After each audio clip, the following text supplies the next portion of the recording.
Welcome, everyone. Thank you so much for joining our monthly group financial coaching session.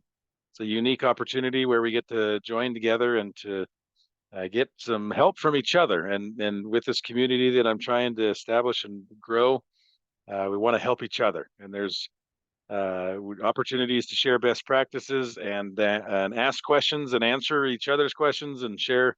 That's where we can learn a lot, not just from me, but from each other. And there's some great wisdom that can be gained from learning from each other. Just setting the ground rules for our time here this evening. You can see the rules there on the screen. Just ask you to be present. Right, you've dedicated some time out of your busy evenings to be here. We want to make sure that you're taking full advantage of this opportunity, so you have a good return on your own investment. The and we'd love to hear your input and your questions and your feedback. So if you have questions or comments or anything, feel free to come off of mute and and share and ask questions, and that's where we learn and we get to grow and help each other. So thank you all for being here and being willing to participate and help. I thought I would do a little bit different tonight. If you, some of you have been through these in the past, and so I've gotten some feedback from my coach. I have a coach. Every coach needs a coach, and so my coach gave me some good feedback of slow it down and break it down, and some of you gave some feedback on the last. You'll get a survey at the end of our session tonight to be able to provide any feedback, comments and things. And so I appreciate the comments that I received from last month. Give us more time to talk and slow it down. And so I appreciate that. I have a natural tendency to drink from fire hoses, I guess. There's so much I want to share and impart and download into from my mind into yours. Not that I know everything, but I've learned a few things, and so I want to just impart that. So this is my opportunity to serve and to help each one of you in this unique situation. So I wanted to give some background. So one other thing is, who the heck are you? So many of you know me because you work with me directly, and others as we grow with our coaching organization. There you might have never met me before, and so you might be working with one of my other coaches. And so I wanted to just take a little opportunity here at the beginning and introduce myself, so you get to know me better if you haven't had a chance to work with me directly. But I've been in the financial industry for the last 2 decades, 22 years helping people, individuals, families, those young college kids to retirees and everybody in between, to help them to start winning with their money and simplifying their finances and really getting things organized and just ending the stress that they feel, building some financial peace. That Financial Peace University is a program that Dave Ramsey created. I taught that 16 times over an 8-year span, helping families, and it was a group setting, kind of like this here tonight, with workbooks and case studies and activities to help families to make progress with their own unique situations. From that, I learned a lot to help families, and they needed a lot more than just a group setting. So that's why I created the one-on-one sessions and started doing individual coaching. Was because people needed, like, I can do the case study and it's easy to give advice. It's hard to look in the mirror and take my own advice. It's hard to implement what I know. I know what to do, but I just can't get myself to do it. We're going to specifically focus a bit on that tonight, and how do I change myself and how do I change my approach. Maybe some of us have come hoping that we can learn how to change somebody else. That I know a few people I would love to change. Maybe they're in my own household. But tonight we're going to look in the mirror. We're going to focus on ourselves, and we're going to learn, how do I change myself, and hopefully that will inspire others to change themselves, because I can't change anybody, right? Gandhi said I have to be the change that I want to see in the world. So I've become one of the top Ramsey preferred coaches in the Ramsey organization, and I've built a team of additional coaches to be able to help and expand, because I can't help everybody in the world. I wish I had more hours in the day to help more families. So I had to call in helpers to come and help me with this mission that we are on, to help improve families' financial situations. There are lots of resources that are available to you. Some are tracking sheets and guides. That is available to anybody. So you are welcome to share my website. Please do. And on the website, dinwittyconsulting.com, that's the name of my business. And on that website, there is a resources link.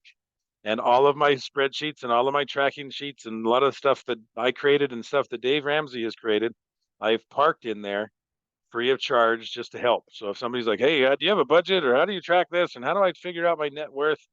There's a lot of resources there embedded in the for free on the website. So take advantage of that, as well as the YouTube channel.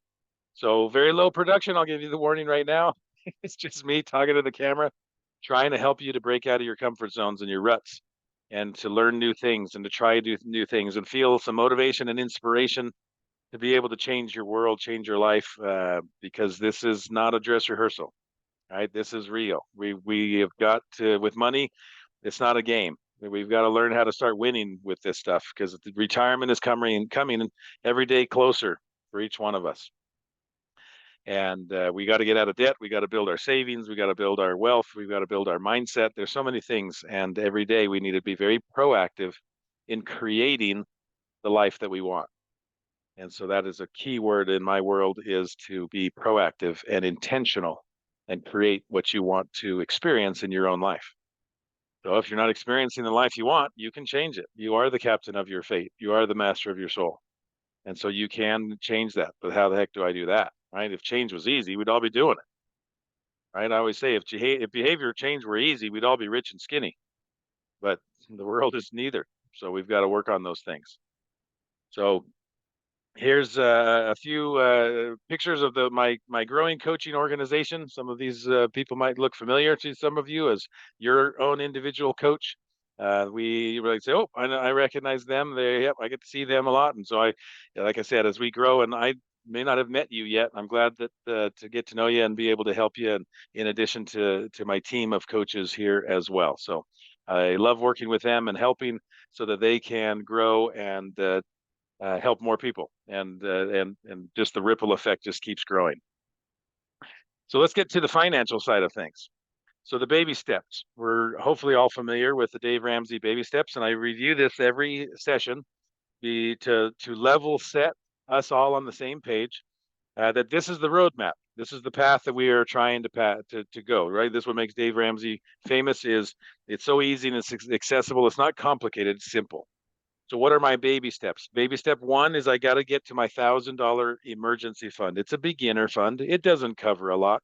It doesn't help me to just to handle every bump in the road, and it's not meant to. It's just meant to take the edge off, so that in the event of an emergency, I don't reach for my credit card. I reach for my savings account. So I got to get, if I don't have that, I got to get homework number one. I've got to get my $1,000 in my emergency fund. Then I can work on paying off my debts. That's often the millstone on our back, is I got to get to paying off my debt, because that stuff is drowning me, and I'm never going to be able to retire. I'm never going to feel any peace, because those bills and those creditors, they just never leave me alone. And talk about financial stress. So I got to get out of debt. Everything except the house, including the student loan. I've got some clients that have rental properties. Got to pay those off too, because that's not your primary residence. That's just hopefully a source of income, but we got to pay that stuff off. Get it off your back. Maybe step three is to save 3 to 6 months of expenses for your emergencies. That's your fully funded emergency fund. That allows me to weather larger storms. The $1,000 doesn't go very far, but 3 to 6 months can, especially if I lose my job. That's one of the main reasons for it, is it's an income bridge from job number one to job number two. And so I've got clients that are going through job instability and insecurity and things like that. And so we've got to make a change. Well, having 3 to 6 months in the bank, worth of expenses in the bank, really gives you the opportunity to find the right job, instead of just being desperate and I got to find any job. Then I get to baby step four. I want to invest 15% of my income into my retirement. So that questions sometimes come up with families. Is that just my income? Is that her income? Is that both? It's the family's income, because the family's going to be retiring, right? The both of you, if you have a partner or a spouse and you're working through this, you want to make sure that you together are saving 15% of your income of the households because you're both going to be spending it into retirement. Maybe you retire at different times, but you're both going to be hopefully you're living through retirement and you both have the same quality. I'm eating filet mignon and my wife's eating ramen. Well, that doesn't sound like a very fun retirement, right? So it's we're gonna be a partner in equality and not equality. The unity is what I'm trying to say is on the mind of we want to retire and have a good quality of life. So we better be saving for both of us. Baby step 5 is saving for kids' college, if that's applicable. Baby step 6 is paying off the house, if that's applicable. If you're renting, then we can add baby step 3B back up here. After I've saved my 3 to 6 months, baby step 3B can become buy a house. So save my down payment and get to the point where I can buy a house, that it's not a millstone around my neck. It's not making me house poor. It's not stressing me out, but at least I have a roof over my house now. That's my dream, to buy a house, but now it's stressing me out of my mind. So we want to buy a house the right way at the right time. Otherwise, it can be the American nightmare instead of the American dream. So then, if I have a house, then baby step 6 is to pay it off, and then 7 ultimately is to build wealth and give. So the phrase is we want to live like nobody else, so that later on we can live and give like nobody else. And that is an amazing place to be at, when you can see the needs of those around you, and you can just be that anonymous donor or that person that just helps somebody. And you find somebody in your neighborhood, your own family, your church, community, whatever, and you say, you know what, I'm going to help. And it's fun to call the utility company and say, I want to pay this address's utility bill for the next month. I mean, just it's just fun, just being able to help and serve and be a blessing to others around you. Because I've been blessed, and now it's an opportunity to be a good steward and ripple effect and pay that forward and help other people as well. So that's a fun place to be in, is when you can be on baby step 7 of building wealth and giving. So before I continue, I just want to pause and check in. Any questions, any thoughts? I know we review this every single time. So for some of you that are repeat attenders of this our group session, you might say, yeah, I hear this all the time. I'm hoping that maybe something sparks, that I might have heard it differently than in the past, or maybe I'm ready for this next step because I've made progress. When I taught FPU during those 16 sessions, I would have people that would come back and do a second session of the FPU, and they're like, okay, I'm finally ready to listen, because I didn't listen to anything after baby step 2, because I didn't like it. That was so far out of my sphere of radar right now. Like I was just so deep into this, all I thought about was this. So now I'm ready to hear this. So as you advance and make progress, anything stick out to you? Any questions?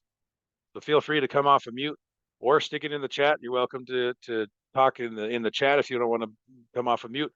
Feel free to watch that as well, and we'll chat through and I'll watch the chats and read those comments and those questions so that all of us can listen and learn together. Or like I said, be brave and come off a mute. Any questions or thoughts about the baby steps?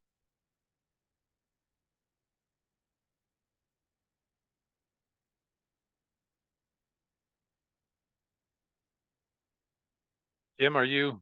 I don't know if you looks like you were trying to talk, but you're on mute. Are you?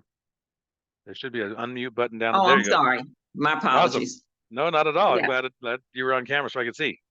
What's on your mind? My question is, how long does these 7 baby steps take? Is it based on your situation? Because this was like, it's a 10-year plan. That's a great question, Kim. I love that. Thank you Mhm. for jumping and asking. How long does this take? Can I get the shortcut route, please? Can I get like three and a half steps? Like skip to the end? Really? Like you asked, is it based on the situation? Yes, because everybody is treading their own thorny path. And some of my clients, personal clients, and I know some of my other coaches and their clients, for some people, they are mortified that they have $3,000 worth of debt. That's their baby step 2. And everybody else is like, I'd love to be them. And others are like, I need to add another zero to the end of that number. And so for some people, I literally have I have some clients that are debt free. I have some that are 3,000. I had another client, not counting his mortgage, he was $660,000 worth of debt. So hopefully that makes you feel a little better. So how long's that road going to take? Well, it kind of depends. Everybody's treading carrying their own cross to bear, right? And so the larger the baby step two, the longer it might take. But it is also based on your income. So the guy that had the $600,000 worth of debt had a $250,000 worth of income. But wait a minute, I thought income solved all my problems. It doesn't. The more income you have, the more money that you often waste if you are not intentional and mindful. I've had clients literally that made $2,800 a month and they were living paycheck to paycheck.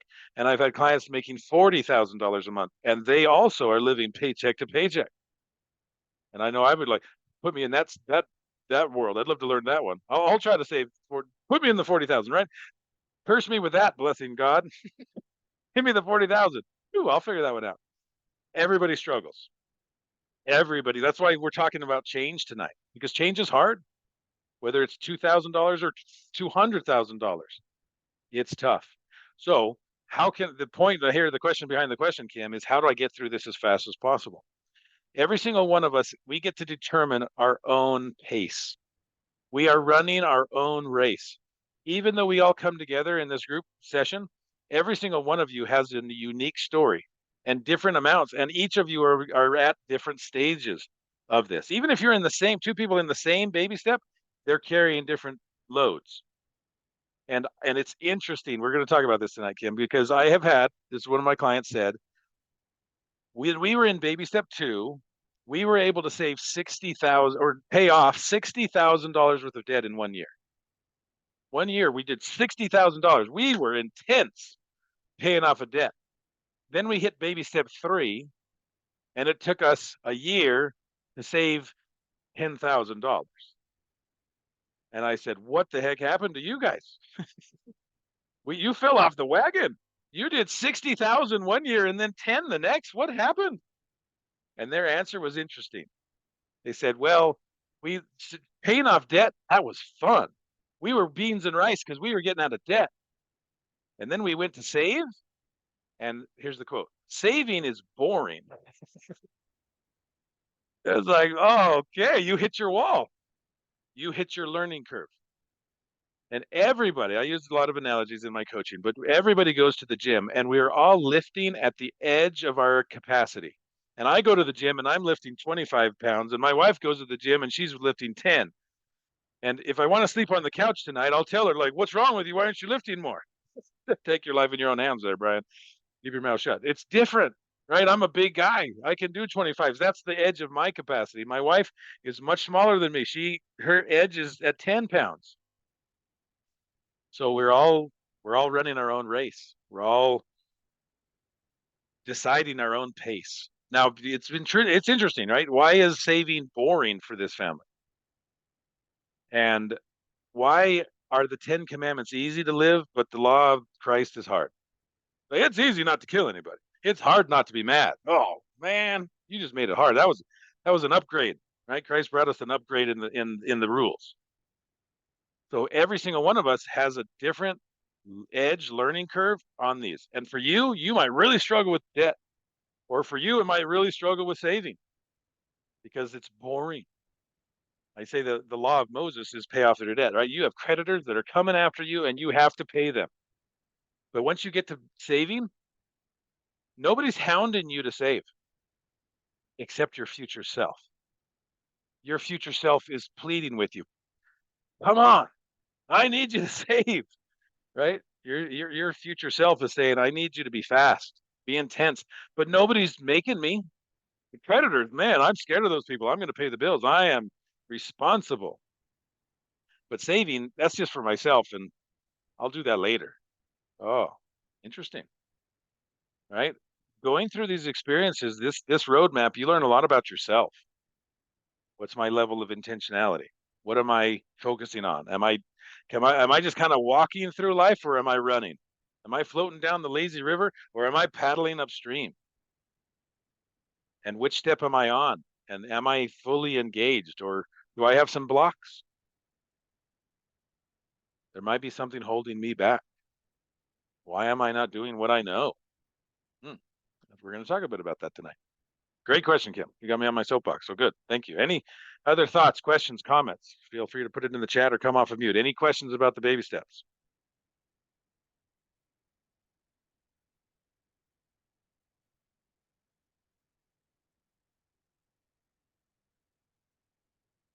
Okay, let's dive in.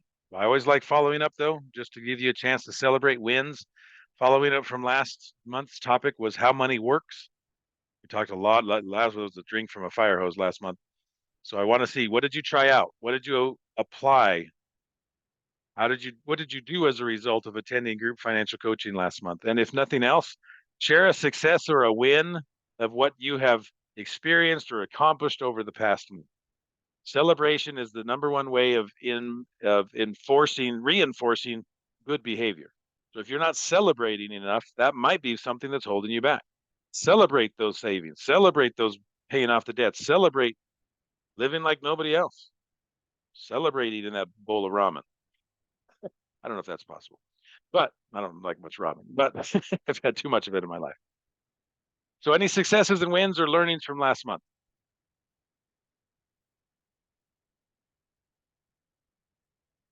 Remember? You got to, yeah, come on off of mute.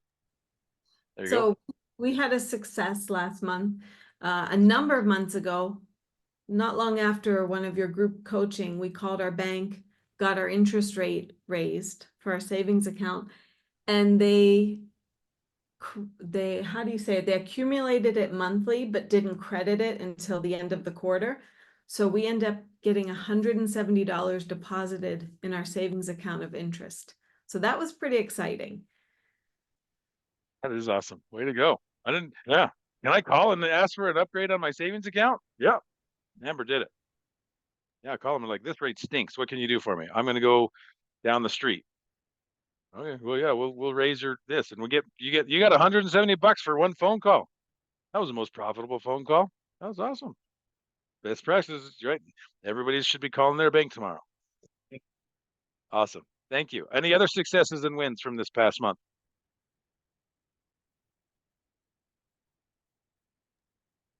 Well, I can say I have paid off since I've had the financial coach. I have Lorianne.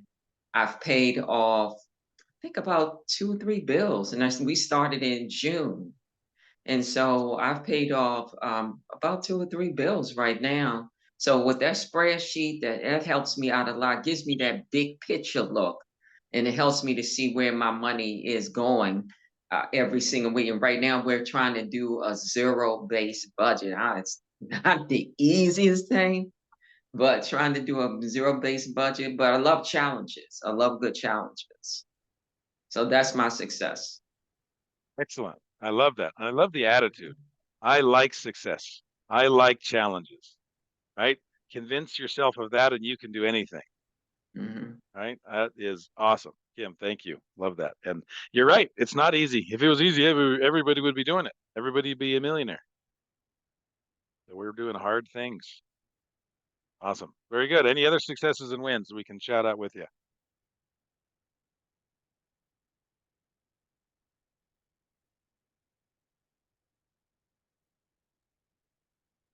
Hi, everybody. I'm about to leave work. I'm still working.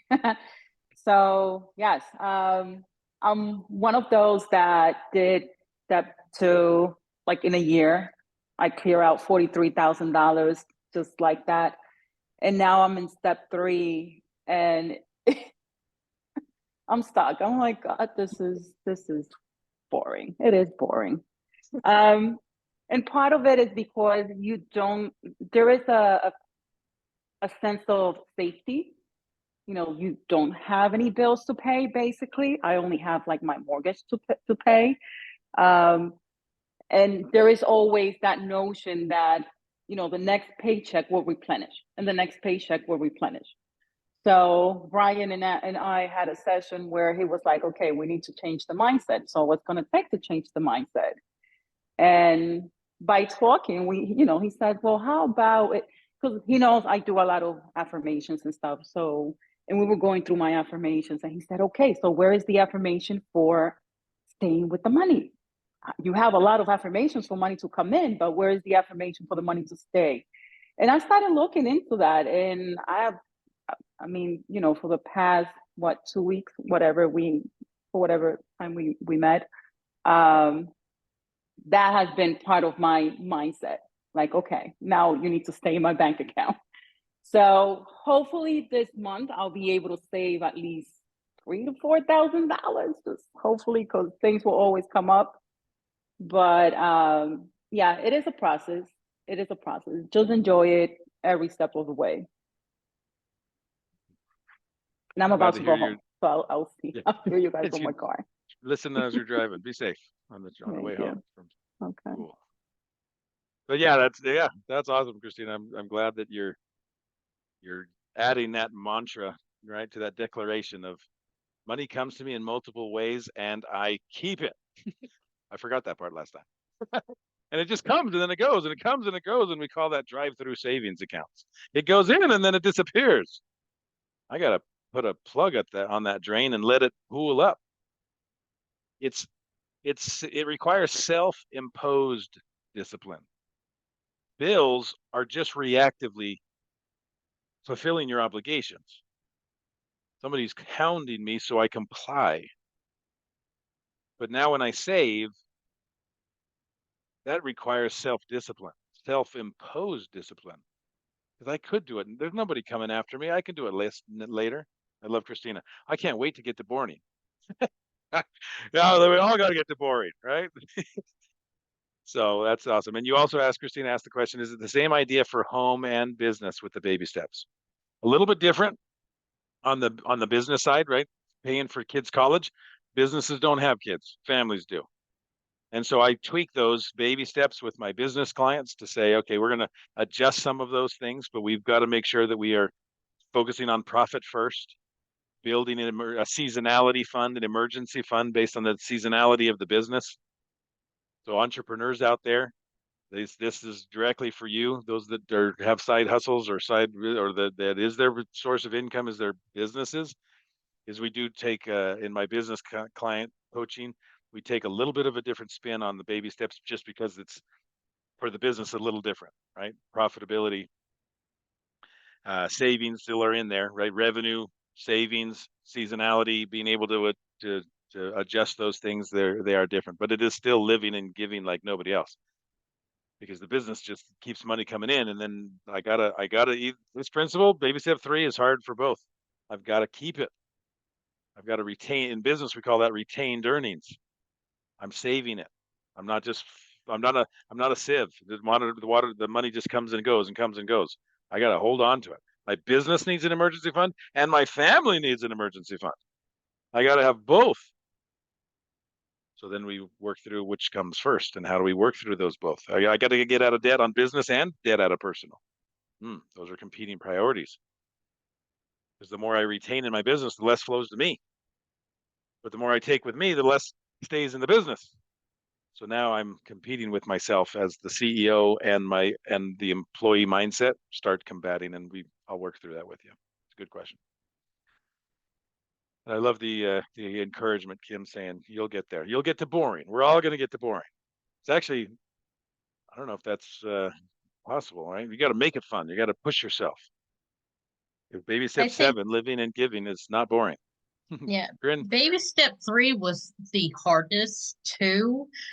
Um, I think part of it for me was, oh my gosh, all the debt's paid. I could do this now, or I could go do my nails and I don't have to worry about it because I don't have debt. And so it was harder for me to do 3, but once I got 3 and I'm trying to save up for when I have to replace my car because it's 8 years old, um, that savings is going a lot quicker because I have a focus. It's like, okay, that's the car fund. That's going to have to be there. That has to be there.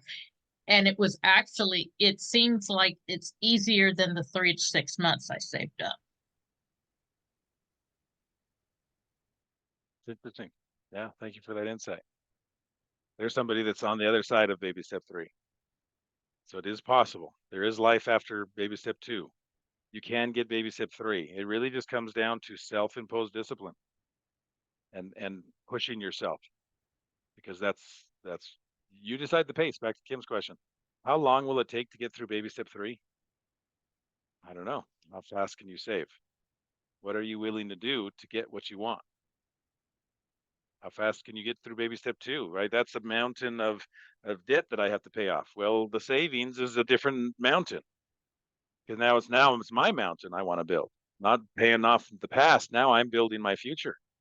That can be hard, right? Some people are stuck so much in the past that I'm still paying for the ghosts of Christmases past, that once I get through that, I don't know what to do. I've never been here before. And when I get dropped off in a new, unfamiliar place, I don't know what to do. I don't know where to go. I need a guide. This is uncharted territory. Saving, I've never been there before. Sounds like a great place to visit, but I don't know how to get there. So it could be that my psychology pushes it away because it's unfamiliar, and what is unfamiliar becomes scary, or we associate fear to it. And it's scary to save. It's easy to pay off debt. It's all I know. I've been doing it since I was 18 and I got my first credit card. Ah, okay. We can work through that. You need the guide to walk this path with you to say it's safe. That's what I love hearing from each other, to say, I made it. It's okay. It's not so bad. Step 3, you can do this. Instead of sending the bill to somewhere else, just put it in your own account. You're still sending money every single month. That debt snowball, the amount at the end that I'm paying this amount towards my debt snowball, I still do it. I just don't send it away. I get to keep it. It's not going out. It's going over there. Where's there? My savings account. Oh, so good habits. Just let's tweak it. Don't send it to them. Don't send it to the bank. Don't send it to the credit card companies. Keep it. Oh, I didn't know you could do that. Yes, please do. Please keep as much as you possibly can. All right, so let's talk about these things, because this is perfect segue. It's like, how the heck do I change this stuff then? Because I'm habitualized in doing a certain way of thinking, way of doing, way of being. So how do I change this stuff? And if change were easy, we'd all be doing it. So let's talk about this. So I want you to think. I want this to be personal. I want you to think about it, and you're welcome to share, or you're welcome. Just I want you to participate. So make sure your mind is present and here. So think about, what do you personally struggle with trying to change? And the overt focus that we have here is financial, but it doesn't have to stop there. It could be family, it could be relationships, it could be time, it could be health, it could be career, it could be physical environment, it could be, you name it. If you've been through the class that we did before in the past, you can check it on the YouTube channel. The wheel of life. There's a lot of spokes: fun, family, faith, friends, love and romance, physical environment. Lots of things that you can focus on when you think, I got to change this. And it might be something other than money. Amber, you got your hand up. I think for me personally, one of the biggest challenges is seeing the small decisions or the day-to-day decisions, how they're going to impact the end. Like, for example, just a comparison, weight loss, making good decisions to not eat something I shouldn't be eating, or to eat something I should be eating. Sometimes you just want it right then, and you're not thinking about, where is this going to end up? And so that can happen with money, that can happen with anything. For me, that's my challenge. Thank you. Thank you for sharing that. Yeah, we don't often connect the road that I'm on. If I carry it out, I've got a lot of teenagers in my life, and I am constantly trying to help them understand, you guys are only focusing on step 1. You have to think of step 5. If you go down this road, what's the 5th consequence? What are you talking about? I can't even imagine the first consequence. That's a teenager brain. I have only short-term, it's the goldfish memory. All I can think about is right now. So if I can put it on, and it really is pondering the path of your feet. If I continue down this road, where will it lead me? Is it a happy path? I was coaching somebody in career development, and I said, often we climb the ladder of life only to realize at the end that it was leaning against the wrong wall. Yikes. But I was pushing, I was climbing that ladder, and man, it was on the wrong wall. I thought peanut M&Ms and ice cream at 9 o'clock at night was the right path. I climbed that path. I lived that one. And now I'm paying the consequences, and I'm trying to lose weight. That's my personal journey right now. So yeah, it applies to so many things. Maybe it's overspending. Maybe your struggle is impulse spending. Maybe it's enforcing boundaries, right? That dang budget, that zero-based budget. Damn, it is hard, right? Saying no, especially to ourselves, that is difficult. So what persistent challenges have you been unsuccessful in overcoming? Maybe it's not using my credit card or sticking to a budget. It's easy to make it. I've met a lot of people who are like, oh, making a budget's easy. Like, how'd it go last month? Oh, I didn't live it. You mean I'm supposed to live that thing? It was not just a theoretical exercise. No, it was a plan. It's adjustable. Don't write your budgets in pen, I always say. But you got to stick to it. The math doesn't care. You got to make the math work. Maybe a persistent challenge is unity with my spouse with money. Oof, it was a lot easier when it was just me. Now I got a team sport and it's a struggle if they don't do it right. What the heck does that mean? Like they just do it their way and I do it my way. And who said that my way was right? It's just familiar. Okay. So why the heck has change so hard? Maybe it's because we resist it. It's unfamiliar. It's uncomfortable. So therefore I can associate fear to it. And that fear will hold me back. So it's good to recognize. The first step is awareness, knowledge, and just acceptance to say, yeah, I struggle with this. Faith, family, friends, fun, physical, money, relationships, business, physical environment, right? There's so many things, this wheel of life, all those different spokes. I got to change something. So hopefully I want you to be thinking through this experience tonight that what kind of things might I want to change? That's going to be some of your homework that's coming later. So why am I stuck? And asking myself this question, why am I stuck in my comfort zone? And for some people, they might ask, well, what the heck is a comfort zone? That's a new term. So the comfort zone is what's familiar. It's where we spend most of our time. It's familiar. So our comfort zone is right here in the middle with that star, and that's where I spend most of my time is in my comfort zone. And if I get out of my comfort zone into the learning zone, ooh, that's uncomfortable. It's unfamiliar. And if I really get pushed out of there, I get into the panic zone.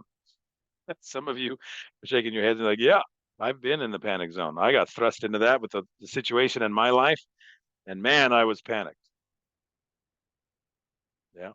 Some of you know my background and my story, my Job years where I was going through my Job-like experience, all but the boils. I was panicking. And so I learned a lot about myself. I'm grateful for the opportunity to pay it forward and pass it on and help you all shorten your learning curves. But that comfort zone keeps us safe and familiar. Our brain will keep us there if we let it. So our brain is designed to keep us comfortable and preserve calories.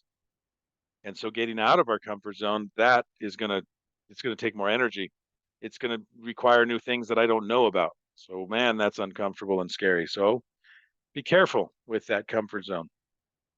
How do I get out of it? First off, your first assignment is to focus on your why. That's your core motivation. Viktor Frankl, in The Man's Search for Meaning, when he was going through Auschwitz during World War II, he says, he who has a strong enough why can put up with any how.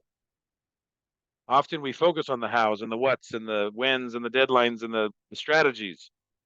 That's all secondary. You need to focus on your why. If you are not changing something, it might be because you have not identified a strong enough why. Why is savings boring? You might need a stronger why. I was watching a video, Jordan Peterson, a known psychologist, talks about if you're not doing your goals, you need a longer list of reasons why.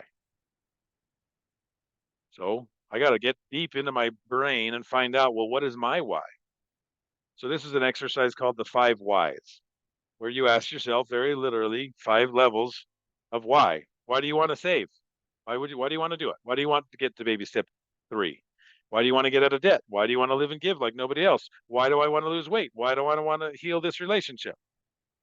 Whatever you're trying to change, start with why, and you ask yourself that, and your brain will give you the easy answer. Don't stop there. Ask it again. So why is that so important? And then your brain will give you an answer. You might need somebody to help you guide through this. Sometimes it's hard to be your own coach. So ask somebody to help you go through the 5 why process. Ask your coach next time to say, can we do the 5 whys together? And I've enjoyed doing this with my clients because you get deep into the why and they'll give you a surface answer. You'll give yourself a surface answer. Why do you want to get a savings? Because I should. Okay, interesting. Why should you? Oh, yeah, now I got to think. I should because I don't like I don't like being so close to the edge. Okay, so why is that important? Why is it important for you not to be so close to the edge? Um, because I'd feel more peace. Well, why is that important? Oh, yikes! And you're peeling this onion in your mind of what is your core motivation. And it's interesting when I go through this with clients, they'll get down to this deep level why, and all of a sudden they'll have an emotional reaction. You know you found the core when you feel differently about the answer. And often it'll be like, well, when I was a kid, we went through income instability and it was hard growing up and we didn't have a lot of money and I was stressed out of my mind and I just do not ever want to go through that again. That's why I want $30,000 in the bank. And you have this moment where you feel it and you're like, that's why I want to do it. Okay, you got to tap into that one. It's not because I should, it's because you want your children to have a better life than you. You want to be able to help and give and be a good steward. And whatever your motivation is, you gotta attach to it. If you give up and you stop working towards your goals, it's often because you lost connection on an emotional level with your why. So you got to tap that in. And whys might change. So you might have to keep asking yourself that. So here's the golden circle. That why, that center dot, very few people know their why. The outside, the easy level, right? That's the what. Everybody knows that. What? It's the 7 baby steps. The how? Oh, that's a little less people know that. And the why, very few know that. So don't be a surface level approach to your goals, right? Dig deep down and start with the why. Then figure out the hows and the whats. Now, the golden circle is there's additional layer that I want to add to this. It's the where. So when you are lost, or don't know where to turn, check your map. Check your GPS and find out where is the map. So that's what I'm going to show you in the next rest of our session tonight is the map of stages of change. There are 6 stages of change. Now your task through this remaining time is as you hear this, I want you to think of something. Step 1, task 1, think of something that you would like to change. Hopefully that's been percolating in your mind of whatever area of your life that you specifically want to change. So think of that. I want you to hold that in your mind. And now I'm going to give you the task of identifying in the next slides of which stage you feel that you are in. There's 6 stages and I want you to point to yourself on the map. I'm in stage 1. I'm in stage 4. And then you're going to identify what your homework is depending on that stage. I'll walk you through this. So start with this. What do you want to change? Just think about that. Hold that in your mind. I want to save. I want to get out of debt. I want to stop using my credit card. I want to stop eating peanut M&Ms at night. Okay, whatever. That's my personal problem. Peanut M&Ms. So think of the task that you want to change. All right, the first one. They're a little grainy because I had to really zoom in. So you'll see the full picture. Sorry if it's a little grainy. But the very first step is called pre-contemplation. That is, where am I on the map? The definition is I am not yet considering change or I am unwilling or unable to change. I don't even think I need to change. What's wrong? There's nothing wrong. There's nothing broken. I don't need to change. There's nothing wrong with peanut M&Ms in the middle of the night. Unless we get defensive. Get off my back. Nothing wrong with that.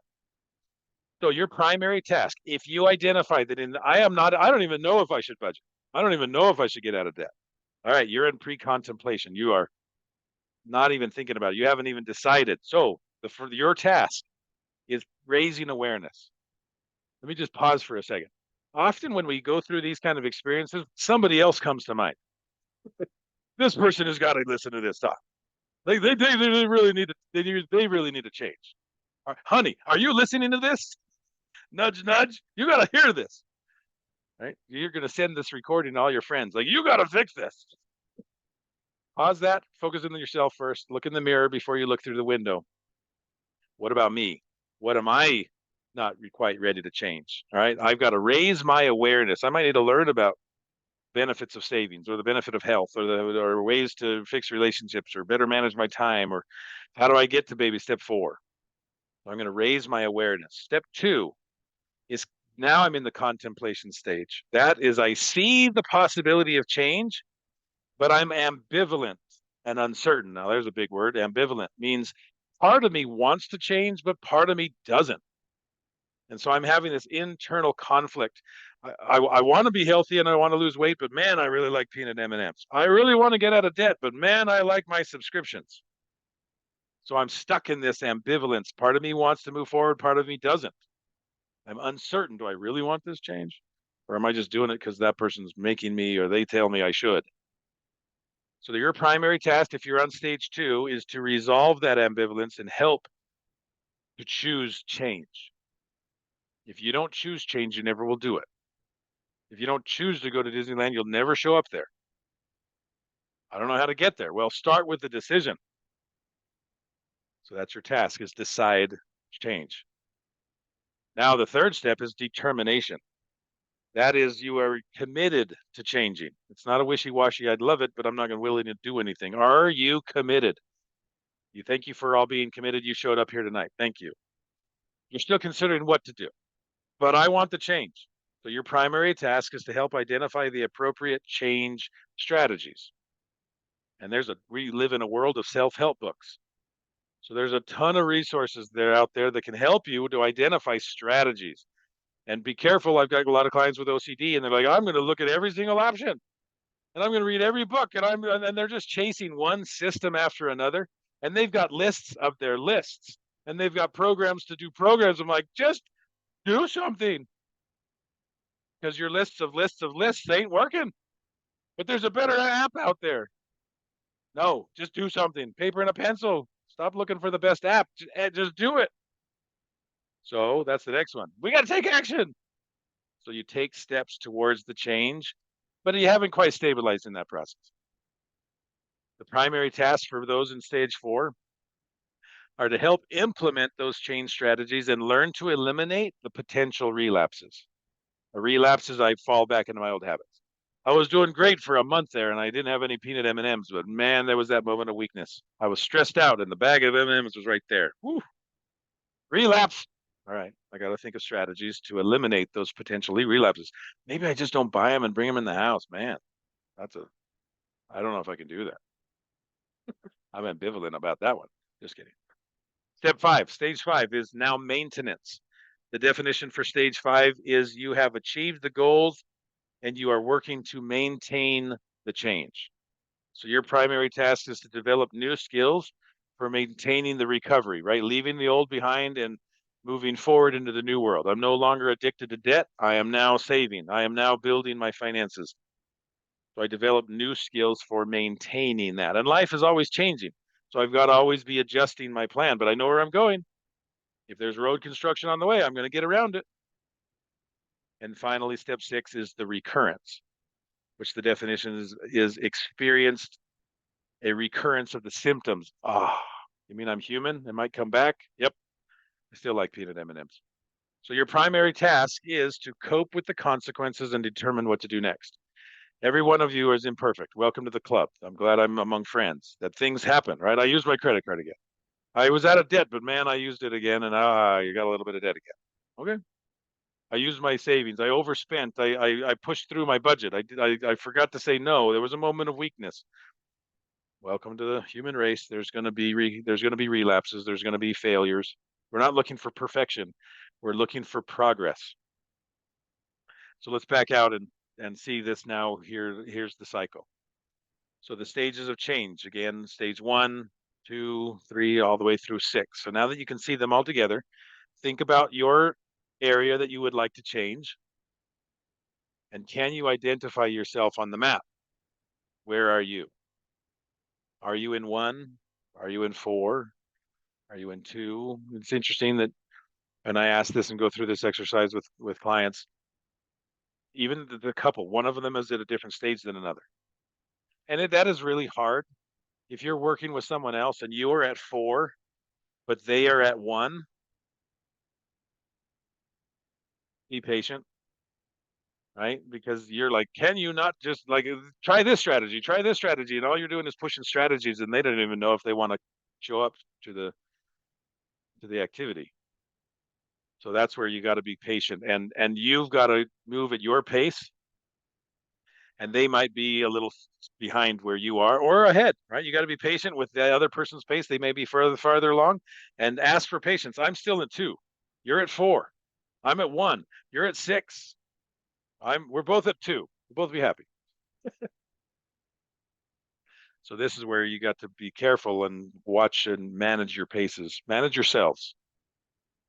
Bryn, I don't know if that was the Apple loves to put emojis on when you move. So it showed that your hand was up. Did you have a question? Anything you wanted to add? Well, you asked what stage we're on. I'm at 3. You go, okay, good. All right. With whatever you're working on and changing. Determination. I am committed. And I'm trying to identify strategies. Good. Yeah, and those steps. What are the steps, basically? Yeah. Yeah. Because that's like, okay, there's a lot of different all roads lead to Rome Yeah. kind of a thought, right? There's a lot of ways to get this goal. So what's going to work best for you? Thank you. Okay, you're at or stage 3. Anybody else want to say in whatever you're working on, what stage are you at?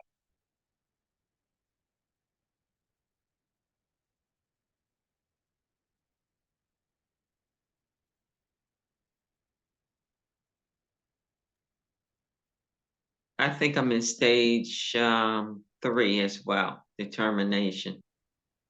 Good. All right. Thank you, Kim. Another Hmm. trying to identify those strategies. When it comes to finances, a lot of you might be in farther along, right? Because you're here and you're here trying to learn additional strategies. And I'm hoping that tonight you're getting some gold nuggets and saying, oh, okay, I'm going to try that, or I'm going to adjust this. Or now, if nothing else, at least it brings me more awareness of my own humanity and the realities that I'm facing. And I'm not alone. And I'm going to work through this because there's others that are stuck in stage 3 as well, in saving baby step 3. I mean, okay, anybody else? Anybody else recognize where they are at? What stage you're in?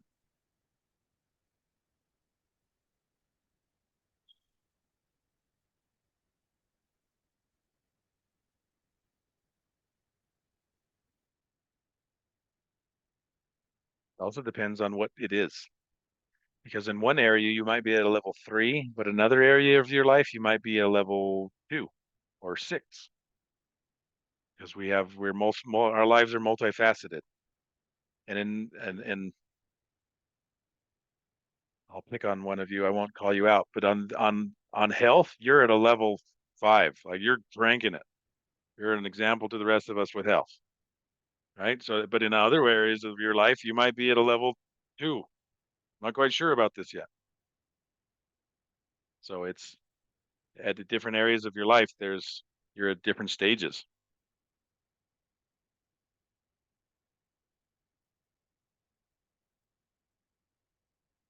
So I talk about the 4 pillars of success with my clients. I'm going to add 2 more tonight.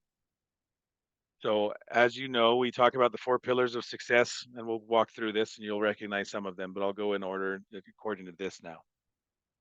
The very first pillar of success is awareness. That's pre-contemplation. Where am I? Do I want to change? Do I need to change? Right? Am I willing? Am I unable? Right? Awareness. I need to take stock of where the heck am I and where's my heart and where's my mind and where's my hands and where's my abilities. The second pillar of success is vision. Right? That's the contemplation stage. Right? You've got to see it. You got to envision it so that you can inspire yourself to move forward. Decision. That's a new pillar, right? Decision. I put that on stage 3, determination. I've got to make a decision. And then there's another pillar I recognize, execution. I've got to take action. It's not just talk. I got to walk the walk. I'm not looking for perfection, but I am looking for progress. And I'm looking for strategies. And I'll adjust strategies. Don't go chasing every strategy and you're just doing the flavor of the month. But it's about execution. And then there's the last of my 4 pillars is accountability. And you can find that with a coach. You can find that with a friend or a family member, someone that can hold you accountable lovingly and not just go along with you and say, yeah, you should buy 2 of those. Right? You gotta be careful with those friends. Can you buy me one too? So the accountability partner is one that can say, how's that going to help you? Or is that going to help you? Or is that going to slow you down towards your goals? And then finally, the reinforcement. I've got to make sure that I constantly do this. Because often people will say, I'm ready to quit the diet. And then I just go back. And I've done that. I've yo-yoed and lost the weight and gained it back, right? I got to maintain. I got to reinforce it. I have got to continually be working towards these goals. Okay. No, we're short on time and we've had a great discussion tonight, but I want you to think about this. What best practices have you discovered to help you make the changes you have wanted in your life? And how have you overcome your comfort zone to achieve your goals? And what advice would you give your younger self if you could talk to him or her? So think about that for a second. And you're welcome to answer any one of those questions or just ponder it and think about it. And hopefully you can, if there's something you can share with the group, I'd love to hear that.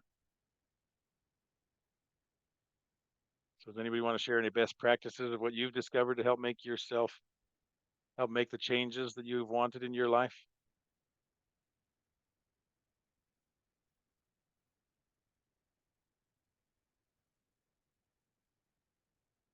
Or how have you overcome your comfort zone? I think it's just being consistent and understand, as you said, we're not perfect. It's all about progress. And understanding that habits are habits, and they're made to be broken, and you're able to create new habits. So as long as there is a will, there is a way. Awesome. Love it. Yeah, And choose your if I were happiness. to be 25-year-old, and I would love to have known about Dave Ramsey then. I'll be a lot richer now. I don't know. Maybe I would, maybe I wouldn't. I would have been, yeah. For sure. Yeah. I figured out that baby step 3 by now. Awesome. Don't Thank you, bully me Christine. now. You know I love you. I'm just pushing you forward to that 3, level 3, step 3. Hey, Amber, got your hand up.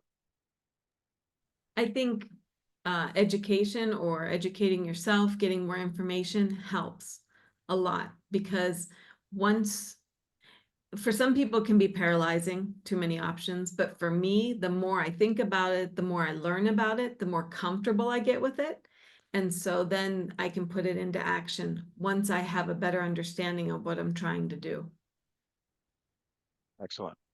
Reminds me of during the summer, we did the millionaire mindset. And one of those keys was the high degree of financial literacy. So learning, looking at options, be careful with the analysis paralysis and too many options. So be careful with that. But yeah, study, learn, educate, right? And come to these kind of experiences to learn and to grow. Corinne. You had your hand up? On mine, what would I give my younger self? When I was younger, everything had to be all done at once. I had to have my hand in 10 different things and I had to achieve all of them, and it's okay if they didn't end at the same time, but I had to be going after them all at the same time. And I would just tell myself, take a couple at a time. You don't have to do everything at once. Excellent. Yeah. Moderation and balance, pace, right? We want it to be sustainable change. Maintain it. Excellent. Thank you. These are great thoughts and best practices and advice to our younger selves. And hopefully you're hearing it from each other and saying, I could take that advice. Yeah, I need to do that too. I could work on a little bit of balance. I could encourage myself. I'd give myself a little bit more grace, a little bit more patience. Okay, good. Remember, last few points here. Remember to break your goals down into small changes, those baby steps. Don't try to eat the elephant all at once. First, make sure you're starting with finding your why. That is so critical, and it takes a lot of work and self reflection. And so most people will want to skip it. Let's just get to the how. Let's just get to the strategies. Don't forget to incorporate. You got to get your heart into it, and if not, it won't last. So focus on the how. It's first on the why, then on the hows and the whats, and recognize what stage of change you're in, what you need to do to focus on moving forward to the next stage. So here's your homework for this month.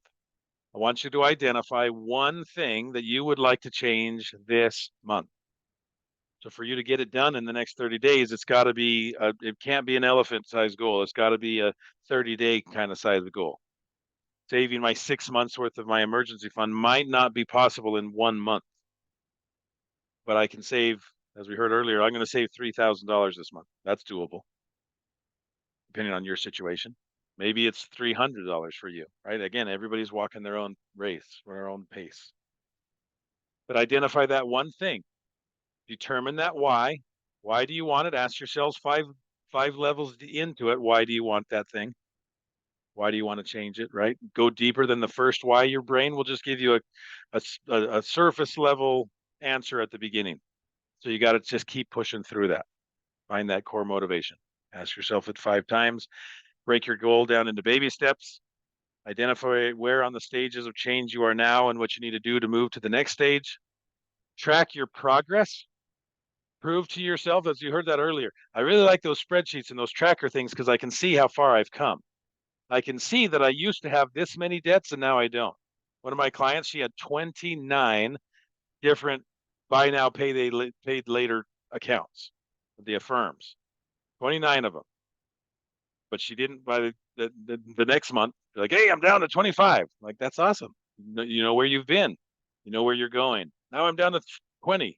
Now I'm down to 18. All right, we're going to make progress. Track your progress. Prove to yourself that this is working. Somebody said earlier, sometimes we don't connect the small steps with the large outcome. Because, man, I went to the gym yesterday and I haven't lost any weight yet. Well, maybe it takes time. I planted that seed and I'm not harvesting yet. It takes time. This is the hard part. We live in a world. It used to be said that we live in a world of instant gratification. I've heard it said now we live in a world of constant gratification. We are constantly, I can flip the channels.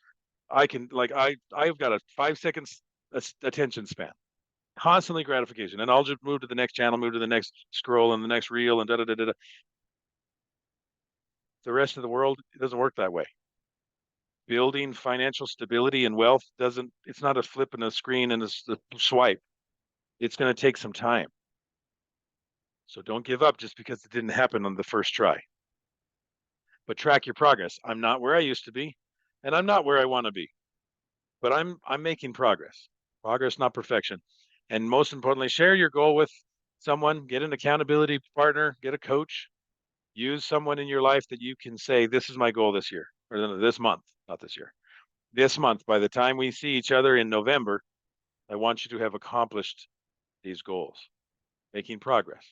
You determine your pace. This one is next month. So we'll come back to that.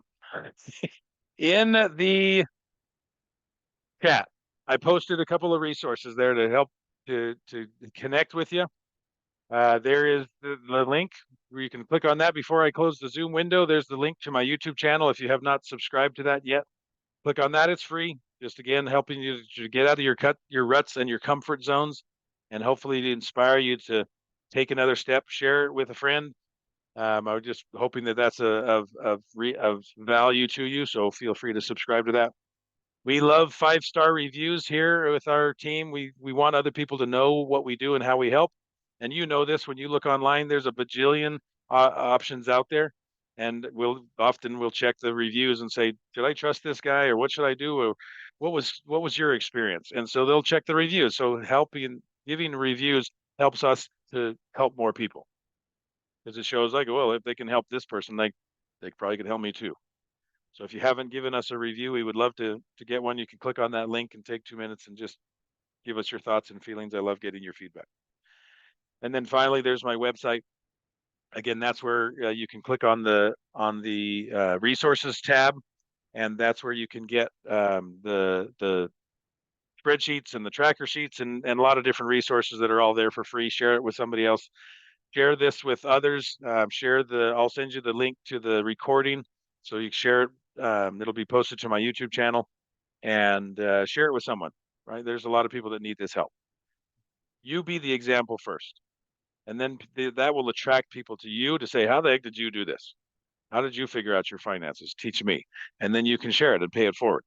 And if I can be a part of that journey to help other people, I would love to. This is why I started this, was to help more and more people. So thank you for being a part of this and to change the world, starting with your own. So thank you all for being here. Any final thoughts or questions, comments? I know we're a little over time. Appreciate the extra minutes.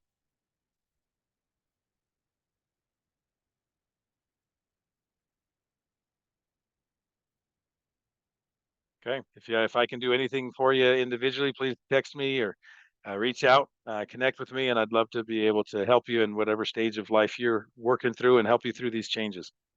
So we're grateful that you're here. Thank you for being here, and I hope you have a wonderful evening. Thank you.